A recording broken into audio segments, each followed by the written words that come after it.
নমস্কার, সবাইকে শ্রীচুরিতে অনেক অনেক স্বাগত।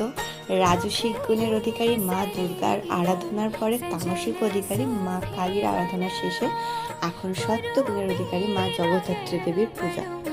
আমাদের 5টি প্যান্ডেল অপরূপ সৌন্দর্যে সেজে উঠেছে। এই প্যান্ডেলটির থিম ছিল মাতৃরূপেণ সংস্থিতা। মেয়েদের যে কতগুলি রূপ সেটাই এখানে তারা ফুটিয়ে তোলার চেষ্টা করেছে। আর মেয়েরা যে আর শুধুমাত্র অন্দরমহলে সীমাবদ্ধ নেই, মেয়েদেরও যে বাহিরমহল রয়েছে এবং নিজের যোগ্যতা অনুযায়ী সেখানে তাদের একটা পরিচয় তারা গড়ে তুলতে পারেন, সেই ধরনের একটা মানসিকতা নিয়ে এই থিমটি তারা তুলেছেন। আমার তো দেখে খুবই ভালো লাগলো, কারণ আজকালকার যুগে আমাদেরও এগিয়ে যাওয়ার যে অধিকার রয়েছে সেটাকে তুলে ধরা, এবং সবশেষে একজন মহিলাই পারেন কিন্তু ঘরে বাইরে সবটা একা হাতে দশভুজার মতন সামলাতে। আপনাদের কেমন লাগলো জানাতে ভুলবেন না। আর